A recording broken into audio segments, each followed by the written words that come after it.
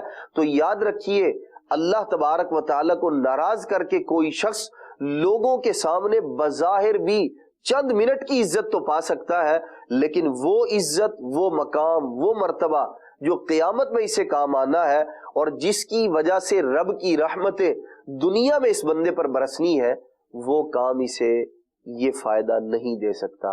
اس لیے ہمارا ذہن، ہماری سوچ کیا ہونی چاہیے کہ میں وہ کام کروں گا جس میں اللہ رسول کی رضا ہے، اگرچہ لوگوں کو برا لگتا ہو. جیسے مثال کے طور پر کوئی شخص سنت کے مطابق لباس پہنتا ہے، سنت کے مطابق کھانا کھاتا ہے، دیگر کام کاج سنت کے مطابق کرتا ہے، لوگ بھلے اس کا مذاق اڑائیں، لیکن اسے چاہیے شریعت پر عمل کرے کہ ایک وقت ایسا آئے گا، اور پھر ایسے لوگوں کے لیے دعا بھی کرے اللہ تعالیٰ کی بارگاہ میں کہ اللہ تبارک تعالیٰ انہیں بھی یہ ذوق، یہ شوق، یہ شعور عطا فرمائے تاکہ وہ لوگ اپنی اس بری عادت سے بچ جائیں. اگر عزت چاہتے ہیں تو رب کو راضی کر کے، اللہ کے پیارے محبوب صلی اللہ تعالیٰ علیہ وسلم کو راضی کر کے ہی ہم عزت حاصل کر سکتے ہیں. گناہ کر کے عزت کمانے سے بہتر یہ ہے کہ بندہ شریعت پر عمل کرے اگرچہ لوگوں کی باتیں سننی پڑے. اللہ تبارک و تعالیٰ عمل کی سعادت توفیق مرحمت فرمائے.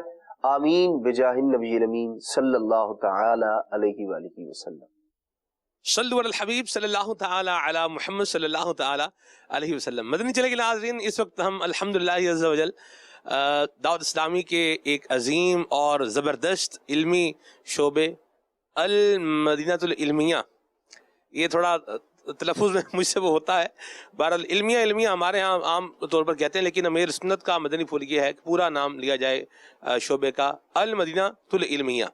ٹھیک ہے جی، تو یہاں پر ہم حاضر ہیں اور الحمدللہ عز و جل اس شعبے کو مرکزی مجلس شورا میں حضرت مولانا حاجی ابو ماجد محمد شاہد اتاری مدنی دعوت قادم القدسیہ دیکھتے ہیں. آج رکن شورا ہمارے ساتھ بھی ہیں الحمدللہ، اور بلکہ آج ہم جو ہیں وہ ان کے شعبے میں حاضر ہیں اور آپ کو دکھا بھی رہے ہیں کہ آپ کی دعوت اسلامی کس طریقے سے فروغ علم دین کے لیے اپنی کوششیں کر رہی ہیں. استاد صاحب کچھ تعارف ہو جائے پہلے شعبے کا، پھر ہم مزید بات بھی کرتے ہیں انشاءاللہ. الحمدللہ المدینہ العلمیہ کا آغاز سن 2000 میں ہوا ہے، اور سن 2005 میں اس کو مختلف شعبوں میں تقسیم کر دیا گیا. الحمدللہ عز و جل اس وقت اس کو 5 شعبے میں تقسیم کیا تھا، اور ابھی یہ ترقی کرتے کرتے اس وقت ان کے شعبوں کی تعداد 16 ہو چکی ہے. جب آغاز ہوا تھا اس میں 2-3 اسلامی بھائی تھے، اور اس وقت جو ہے وہ اس کی 2 شاخیں چل رہی ہیں، ایک کراچی عالمی مدنی مرکز فیضان مدینہ میں، اور ایک فیصل آباد میں جو مدنی مرکز فیضان مدینہ ہے، تو وہاں پر ایک شاخ ہے. تو کل جو اس میں علماء کام کر رہے ہیں وہ ان کی تعداد 102 ہے. ان 100 سے زیادہ علماء الحمدللہ عز و جل تحریر کے اندر، تخریج کے اندر، تصنیف کے اندر، تالیف کے اندر، یہ سب جو ہے وہ تحریر سے تعلق رکھنے والے افراد کو معلوم ہے کہ کون سی چیز کیا کہلاتی ہے، کیا کرنا ہوتا ہے. تو الحمدللہ عز و جل یہ اب اس کام میں مصروف عمل ہیں، اور کل ویسے اس کا عملہ جو ہے وہ 114 افراد پر مشتمل ہے۔ کولر ڈرا والے بھی ہیں، اس کمرے میں کولر ڈرا والے اکثر بیٹھے ہوئے ہیں، اور جس میں کتاب کو خوبصورت بنایا جاتا ہے۔ جی جی جی، آخری مرحلہ آپ یوں سمجھیں، اشاعت سے پہلے جب ہم مکتبۃ المدینہ پر بھیجتے ہیں شائع کرنے کے لیے، تو سب سے آخری کام جو ہے وہ کولر ڈرا کا ہوتا ہے۔ اور الحمدللہ عز و جل یہ سلسلہ آگے جاری ہے، اور اب تک آپ کو اور مدنی چینل کے ناظرین کو بھی یہ سن کر خوشی ہوگی، اور ہونی بھی چاہیے، کہ الحمدللہ عز و جل اس وقت تقریباً 600 کے قریب کتب و رسائل پر کام ہو چکا ہے، ہو رہا ہے، یا شائع ہو چکی ہیں، تقریباً 600 کے لگ بھگ۔ مزید تفصیلات بھی جو ہے میں بیان کر دیتا ہوں۔ جو اس وقت شائع ہو چکی ہیں ان کی تعداد 508 ہے کتب و رسائل، اور جو چھپنے کے لیے جا چکی ہیں ان کی تعداد 19 ہے، اور جن پر ابھی کام جاری ہے تو وہ 34 ہے، یعنی 34، اور جن پر جو ہے وہ ابھی ہم نے کام کرنا ہے۔ ہماری ایک مجلس ہے جس کا نام مجلس اجرائے کتب و رسائل ہے، یہ اراکین شورا پر مشتمل ہے، جس میں حاجی شاہد صاحب بھی ہیں، اور حاجی امین بھی ہیں، اسی طرح حاجی عطر ہیں، اور میرا بھی اس میں شمول ہے۔ تو یہ مجلس اجرائے کتب و رسائل میں یہ فیصلہ ہوتا ہے کہ کون سی کتاب کون سے رسالے پر کام ہوگا، تو وہاں سے اوکے ہونے کے بعد پھر یہاں پر کام ہوتا ہے۔ الحمدللہ عز و جل 246 تقریباً 250 کتابیں وہاں سے بھی اوکے ہو چکی ہیں، لیکن ابھی ان پر کام شروع نہیں ہوا۔ یہ جو 250 کتابیں ہیں یہ منصوبہ جات میں ہے، یہ منصوبے میں شامل ہے۔ واہ واہ سبحان اللہ، ہدف بھی کہہ سکتے ہیں اس کو، جی ہدف بھی ہے، اس کو بنائیں گے انشاءاللہ۔ پھر سب سے پہلے ہے فیضان قرآن۔ واہ، تو الحمدللہ عز و جل فیضان قرآن میں جو کتابیں رسالے جو ہم شائع کر چکے ہیں ان کی تعداد 15 ہے، اور اس میں جو ہے جیسے سراۃ الجنان ہے، یہ مفتی قاسم صاحب نے لکھی ہے، لیکن جو اشاعتی مراحل ہیں، تخریج ہے، تخریج کی چیکنگ ہے، پروف ریڈنگ ہے، یہ سارے کام جو ہے المدینۃ العلمیہ میں ہوئے ہیں۔ تو یہ اس شعبے کا ایک بڑا یعنی کام ہے۔ سراۃ الجنان کی 10 جلدیں ہیں الحمدللہ، ماشاءاللہ۔ اسی طرح معرفت القرآن کی 6 جلدیں ہیں جو ترجمہ قرآن پر اور کچھ جو ہے وہ نوٹ پر مشتمل ہے۔ واہ واہ۔ اور اس کے علاوہ بھی الحمدللہ عز و جل کئی منصوبے ہیں۔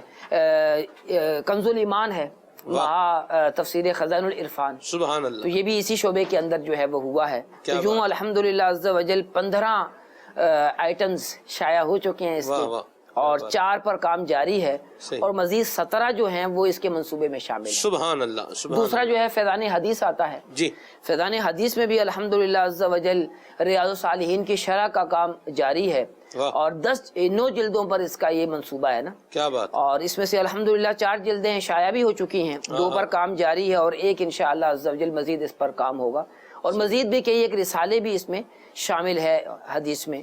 اور مشکات شریف جو ہے اس پر بھی کام جاری ہے، ملا علی قاری رحمۃ اللہ تعالی علیہ کی شرح ہے عربی میں، جی، تو وہ عربی کے ساتھ ہی درس نظامی میں کیونکہ یہ شامل ہے عالم کورس کے اندر جامعۃ المدینہ میں، تو یہ الحمدللہ عز و جل اس پر بھی کام جو ہے وہ دسمبر میں کمپلیٹ ہو جائے گا، پوری مشکات عربی حاشیے کے ساتھ انشاءاللہ۔ اور جنوری سے ہم صحائح ستہ کی جو ہے وہ عربی شروحات شروع کر رہے ہیں۔ واہ واہ واہ، تو یہ ایک بہت بڑا منصوبہ ہے، یعنی بہت ہی بڑا ہے، یوں سمجھ لیجئے ایسی بات ہے کہ بڑا کام ہے یہ۔ تو مزید شعبہ کتب اعلیٰ حضرت رحمۃ اللہ تعالی علیہ کی جو کتابیں ہیں، آپ کے مخطوطے ہیں، ان پر بھی کام ہو رہا ہے۔ 33 کتب و رسائل پر کام ہو چکا ہے، 1 پر جاری ہے۔ جد الممتار نام جو ہے وہ اہل علم جانتے ہیں، یہ 7 جلدوں پر عربی حاشیہ ہے رد المحتار پر، فتاوی شامی پر، تو یہ الحمدللہ عز و جل سال ہا سال پہلے یہ شائع ہو چکا ہے۔ سبحان اللہ، سبحان اللہ۔ اس کے علاوہ شعبہ کتب تراجم ہے، جی، جس میں عربی کتابوں کا ترجمہ اردو میں ہوتا ہے۔ صحیح۔ تو 50 کتب و رسائل پر جو ہے وہ یعنی عربی کتابیں اردو میں جو ہے وہ آ چکی ہیں، یعنی 50 کتابوں کا عربی سے اردو ترجمہ ہو چکا ہے، جی جی، ٹرانسلیشن ہو گیا ہے۔ اس میں حلیت الاولیاء اس کی 10 جلدیں ہیں، صحیح، تو یہ جو ہے وہ 7 جلدیں مکمل ہو چکی ہیں، 1-2 پر کام جاری ہے، اور مزید جو ہے وہ بقیہ بھی جو ہے 7 میں 3 ہی رہ گئی ہیں، ہاں جی، تو 2 پر جو ہے وہ کام رہ گیا، 1 پر ابھی جاری ہے۔ مدینہ مدینہ۔ اور اس کے علاوہ قوت القلوب ہے، اس کی 3 جلدیں ہوں گی، سبحان اللہ۔ اور احیاء العلوم ہے، اللہ اللہ، 5 جلدوں میں پورا یعنی جو ہے وہ اس کا ترجمہ ہو گیا، ہو چکا۔ مناج العابدین ہے، اس کا ترجمہ ہو چکا ہے۔ مدینہ مدینہ۔ حدیقہ ندیہ کا ترجمہ جاری ہے، حدیقہ ندیہ کا ترجمہ 1 جلد میں جو ہے وہ شائع ہو چکا ہے۔ سبحان اللہ۔ اور شعبہ درسی کتب یعنی جو المستطرف، دین و دنیا کی انوکھی باتیں، کیا کتاب ہے مدنی چینل کے ناظرین، اللہ اکبر، دین و دنیا کی انوکھی باتیں، اور واقعی کمال کے واقعات ہیں، کمال کی باتیں کتاب پڑھنے سے تعلق رکھتی ہے۔ حاصل کریں مکتبۃ المدینہ سے، ہدیۃً طلب کیجئے اور اس کا مطالعہ بھی کیجئے۔ ایک جلد شائع ہو گئی ہے اور دوسری جلد شائع ہونی ہے، مدینہ مدینہ۔ اور شعبہ درسی کتب جو عالم کورس کی کتابیں ہیں، جی، درس نظامی ہے، تو الحمدللہ عز و جل اس کا صحیح 6 اور 3 کتابوں کے علاوہ تقریباً ساری ہی کتابوں پر عربی حواشی لکھے جا چکے ہیں۔ واہ واہ، اور یہ بڑی خوبصورت انداز میں مکتبۃ المدینہ نے شائع کی ہے، سبحان اللہ۔ اور یعنی ایسا زبردست کام ہے سلمان بھائی جی، کہ جو بھی علماء اس سے آگاہی جب پاتے ہیں تو اش کر اٹھتے ہیں۔ میں تجربہ مجھے الحمدللہ میں بھی رہا ہوں مجلس رابطہ بالعلماء والمشائخ میں، اور بالخصوص جو نور الاضاء پر مدنی چینل کے ناظرین کام ہوا ہے الحمدللہ، اس کا حاشیہ جو اس میں لگایا گیا ہے، اس میں ایک بالخصوص چیز کا جو التزام کیا گیا ہے وہ یہ ہے کہ مفتہ بھی اقوال کی وضاحت کر دی گئی ہے۔ یہ اہل علم کے ذوق طبع کے لیے میں جو ہے وہ عرض کر رہا ہوں، مفتہ بھی اقوال کیا ہیں یہ بھی بتائے گئے ہیں، اور اس کے ساتھ ساتھ مفید حواشی بھی لگائے گئے ہیں۔ جیسے ایک مسئلہ ہے، میں کر دوں بیان جی، جیسے ایک مسئلہ ہے کہ اگر پانی کے اندر کوئی جو ہے وہ چیز ایسی مل جائے، یعنی کوئی ٹھوس چیز پانی میں مل جائے اور اس پانی کے رکت اور سیلان کو ختم کر دے، یعنی اس پانی کے اندر دیکھیں ایک نرمی، پانی باریک ہوتا ہے، باریک اب میں کیسے آپ کو سمجھاؤں، یعنی گاڑھا نہیں ہوتا، ٹھیک ہے، تھک نہیں ہوتا پانی، صحیح، اور پھر پانی آپ ڈالیں گے تو وہ بہنا شروع کر دے گا، اسے کہتے ہیں رکت اور سیلان۔ اگر پانی کا رکت اور سیلان کسی ٹھوس چیز کے ملنے سے ختم ہو جائے تو اب اس پانی سے وضو نہیں ہو سکتا۔ یہ مسئلہ نور الاضاء میں بیان کیا گیا ہے، بالکل صحیح مسئلہ ہے۔ سوال یہ ہے کہ اگر کوئی جرمدار مایع پانی میں مل جائے تو الحمدللہ ہمارے شعبے المدینۃ العلمیہ کے شعبہ درسی کتب نے یہاں پر حاشیہ مفیدہ لگایا ہے کہ اگر پانی میں کوئی جرمدار مایع بھی اتنا مل جائے کہ جو اس کے رکت اور سیلان کو ختم کر دے تو اب بھی اس سے وضو نہیں ہو سکتا۔ یہ الحمدللہ اس طرح کے مفید حواشی بھی بیان کیے گئے ہیں جو علم میں جو ہے وہ اضافہ کرتے ہیں ماشاءاللہ۔ ایک ریویو ناظرین کو دکھائیں۔ ایک شعبہ فیضان مدنی مذاکرات کا تعارف کروانے کے بعد پھر چلتے ہیں۔ جی جی بالکل۔ یہ جو شعبہ ہے یہ امیر سنت کے جو مدنی مذاکرے ہوتے ہیں جو ان کو تحریری صورت میں لایا جاتا ہے، تخریج بھی کی جاتی ہے، جی، تو اس کی 20 جلدوں کا ہمارا منصوبہ ہے۔ واہ واہ واہ، اور الحمدللہ عز و جل 3 جلدوں پر کام تقریباً ہو چکا ہے، سبحان اللہ، اور مزید جو ہے وہ سفر جاری ہے۔ جی، اور 20 جلدیں آپ کیا کہتے ہیں کتنے سینکڑوں صفحات بلکہ ہزاروں صفحات پر مشتمل ہوں گی یہ، بالکل بالکل، اور اس میں ہو سکتا ہے کہ ہم یعنی لاکھوں تک سوالات جوابات لے کر جائیں۔ تو امیر علیہ سنت کا جو جیسے جو محرم الحرام میں مدنی مذاکرے ہوتے ہیں نا 13 جی، اور اس کے بعد ربیع الاول کے 12 مدنی مذاکرے ہوئے تھے جی، اور جو ہفتے والے دن مدنی مذاکرہ ہوتا ہے، یہ سارا کام جو ہے وہ رسائل کی صورت میں آ چکا ہے، کام ہو چکا ہے۔ اللہ، یعنی جیسے امیر علیہ سنت نے رات میں مدنی مذاکرہ فرمایا یعنی ہفتے والے دن، تو اب جیسے ہی وہ یہاں ہمارے پاس پہنچے گا اس کی کمپوزنگ کی جائے گی، تخریج کی جائے گی، اسلامی بھائیوں میں بانٹ دیا جائے گا، اور پھر جو ہے وہ 1 ہفتے کے اندر اس رسالے کو ہم نے فائنل کر کے مفتی صاحب سے چیک کروا کر تو ہم نے کوشش کی ہے کہ 15 دن کے اندر یہ اپلوڈ بھی ہو جائے، اس کا ٹائٹل بھی بن جائے، اس کا نام بھی مل جائے، تو اس طرح انشاءاللہ یہ منصوبہ جو ہے وہ چلتا چلا جا رہا ہے۔ سبحان اللہ، یہ تو سر اس کا نام کیا ہوگا جی؟ ملفوظات امیر علیہ السلام۔ اللہ اللہ اللہ، میرے دل میں بھی یہی، ذہن میں یہی آ رہا تھا ماشاءاللہ۔ مدنی چینل کے ناظرین، جس دعوت اسلامی کے ساتھ آپ تعاون کرتے ہیں، جس دعوت اسلامی کے ساتھ آپ محبت رکھتے ہیں، الحمدللہ وہ دعوت اسلامی تخریج اور اس طرح تصنیف اور تالیف کے ذریعے سے بھی الحمدللہ دین متین کا پیغام عام کرنے میں کوشش کر رہی ہے، اور یہ آپ کے سامنے آپ کو کچھ تھوڑا یہ مدینہ العلمیہ جو ہے یہ خالی صرف یہی نہیں جو میں آپ کو دکھانے جا رہا ہوں، اس کے اب آگے بھی اس کے آفیسز ہیں، اس طرف بھی ہیں، ادھر بھی ہیں، 9-10 آفیسز ہیں، 9-10 آفیسز ہیں، اور اب تو نیا بن رہا ہے ماشاءاللہ، نیچے شفٹ ہو رہا ہے، یہ بھی ایک پورا نظام بننے جا رہا ہے۔ تو آپ کو تھوڑا سا اس کا اوور ویو کراتے ہیں، اور یہاں ہمارے اس شعبے کے جو ہمارے ناظم صاحب ہیں آصف خان بھائی، الحمدللہ ان سے بھی آپ کی ملاقات کرواتے ہیں، اور الحمدللہ مدنی چینل کے ناظرین، اللہ کے فضل سے مجھے بھی اس شعبے میں کام کرنے کی سعادت ملی الحمدللہ۔ میرا بھی باقاعدہ ٹیسٹ ہوا، اور الحمدللہ ٹیسٹ پاس کر کے، ظاہر سی بات ہے ٹیسٹ پاس کریں گے آپ تو ہی آ سکیں گے، تو میں نے بھی تقریباً 1 سال کے قریب تو الحمدللہ خدمات جو ہے وہ سر انجام دی ہیں، پھر اس کے بعد آگے دوسرا شعبہ ٹرانسفر ہوا. آصف بھائی ہمارے بہت پیارے سے. السلام علیکم ورحمۃ اللہ وبرکاتہ. آصف بھائی ماشاءاللہ ماشاءاللہ کیا اسمائلنگ فیس ہے. آصف بھائی ہمارے مسکراتے ہیں تو یقین مانے بندہ ویسے ہی ان کو دیکھ کے خوش ہو جاتا ہے ماشاءاللہ. آصف بھائی آج مدنی چینل کے ناظرین بھی دیکھ رہے ہیں اور سلسلے کو ہم آگے بھی لے کے چل رہے ہیں, شعبے کا تعارف بھی کروا رہے ہیں. بہار شریعت سبحان اللہ یہ یہاں رکھی ہوئی ہے جی.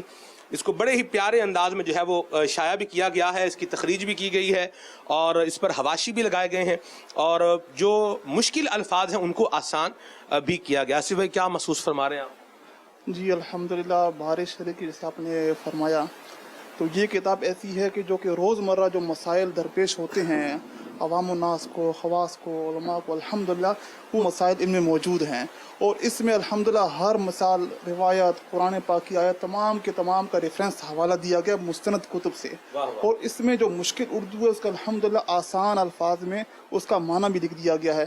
جو اس میں فقہی اصطلاحات ہیں جو کہ صرف علماء ہی سمجھ پاتے ہیں, عوام الناس کو سمجھانے کے لیے ان کی باقاعدہ پوری تعریف مستند حوالے کے ساتھ ذکر کر دیا گیا ہے. الحمدللہ یہ سارے کام اس میں کیے گئے اور مزید الحمدللہ اس وقت المدینۃ العلمیہ میں ہر مہینے 6 کتابیں 8 کتابیں ضخیم کتابیں رسائل جو باقاعدہ چھپنے کے لیے یہاں سے روانہ ہوتی ہیں اور الحمدللہ ہر ہفتے اجتماع میں ان رسائل کا ان کتب کا الحمدللہ اعلان ہوتا ہے اور لوگ اسے خرید کر الحمدللہ بہت ساری معلومات خزانہ ان کو ملتا ہے. واہ واہ سبحان اللہ سبحان اللہ.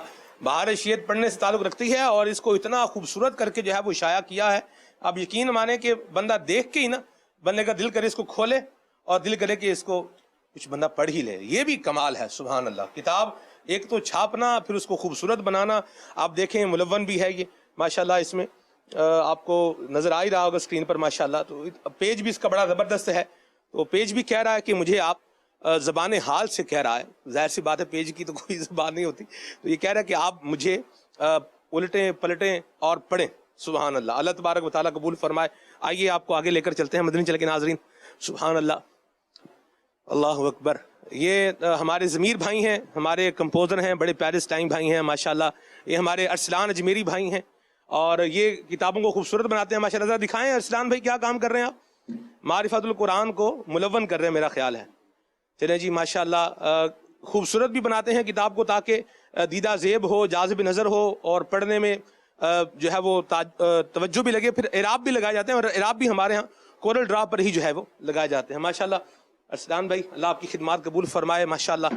اور دعوت اسلامی کے شب و روز یہ ایک نیا شعبہ ہے جی جی, اور اس میں جو دعوت اسلامی کے مبلغین خدمات سر انجام دے رہے ہیں جی, ان کی روزانہ کی خبریں روزانہ اپلوڈ کی جاتی ہیں دعوت اسلامی کے شب و روز کے نام سے دعوت اسلامی کی ویب سائٹ پر.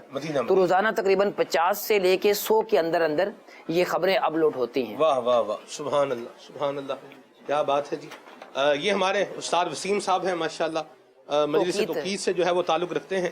اور یہ کیا لکھ رہے ہیں؟ توضیح التوقید کتاب ہے علامہ ظفر الدین بہاری رحمۃ اللہ تعالی ملک العلماء کی جی. تو اس کے حواشی پر کام الحمدللہ اس شعبے کے اندر جاری ہے. واہ واہ واہ. کیونکہ تقریباً 100 سال پہلے لکھی گئی ہے. علم توقید پر یہ زبردست کتاب ہے جی, اور علماء اس کتاب سے واقف ہیں جی, اور ماشاءاللہ اس پر انہوں نے جو ہے وہ عزم کیا ہے کہ ہم اس کی بہترین شرح 2 جلدوں پر جو ہے وہ مارکیٹ میں لائیں گے. جی جی ماشاءاللہ یہ کام ہو رہا ہے. رحمت شاہ صاحب ہمارے بڑے زبردست ماشاءاللہ عالم دین ہیں, ہم سے سینئر بھی ہیں ماشاءاللہ. یہ جو آفس ہے یہ ہمارا شعبہ درسی کتب کا ہے.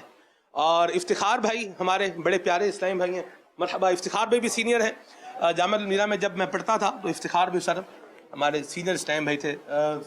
شعبے کے نگران ابھی تک جی جی آپ ہی ہیں افتخار بھائی. سبحان اللہ اللہ تعالیٰ برکتیں دے.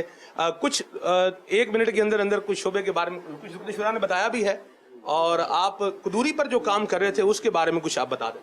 ہاں قدوری پر جو کام ہو رہا ہے اس کے سلسلے میں یہ عرض ہے کہ ایک مفید اس پر جو ہے نا ایک حاشیہ یا وہ شرح نما ہے, بہت یعنی مختصر اور جامع ہے, خلاصۃ الدلائل کے نام سے. پہلے مارکیٹ میں وہ موجود بھی نہیں ہے اور پرانے بزرگ کی ہے 6 سنہ ہجری کے ہیں, علی بن ابوبکر رازی نام ہے نا ان کا.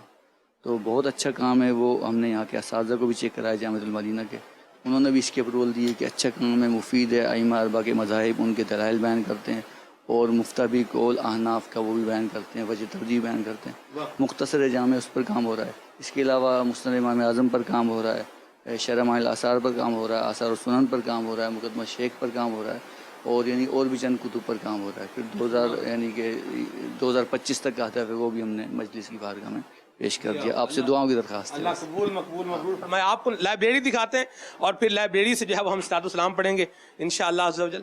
یہ الحمدللہ عز و جل لائبریری ہے، اور یہ وہ لائبریری ہے جو یوں سمجھ لیں کہ علمی طبقے کے لیے ہے، ہمارے اساتذہ کے لیے، طلباء جو درس نظامی کر رہے ہیں ان کے لیے. لائبریری کا ویو کرائیں جی ذرا.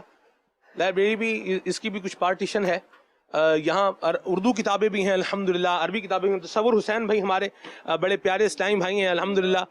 ہم جامعہ المدینہ میں ایک ساتھ پڑھتے تھے، اور ہمارے یہاں کے لائبریرین ہیں تصور حسین بھائی مدنی ماشاءاللہ.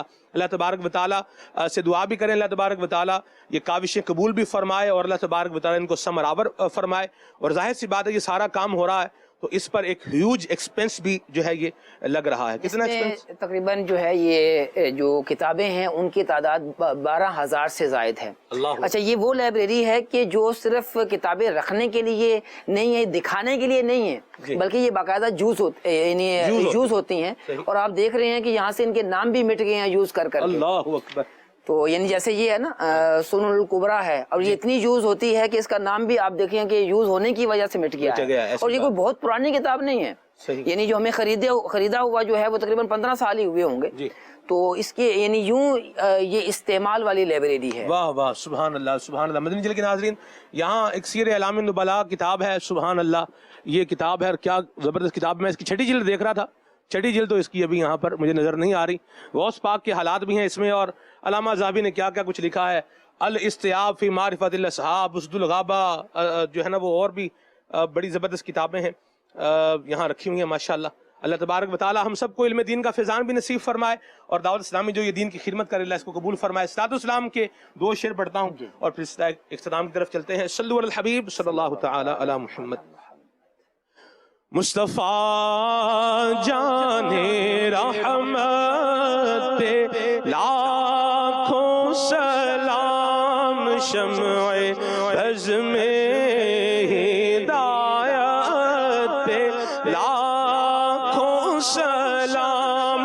کاش محشر میں جب ان کی آمد ہو، اور بھیجے سب ان کی شوکت پہ لاکھوں سلام. تو مجھ سے خدمت کے قدسی کہے ہاں رضا، مجھ سے خدمت کے قدسی کہے ہاں رضا. مصطفیٰ جان رحمت پہ لاکھوں سلام، شمع بز میں ہدایت پہ لاکھوں سلام. صبح میری رحمتوں سے بری، میری رحمتوں سے بری. کھلے آنکھ صلی علی کہتے کہتے، کھلے آنکھ صلی علی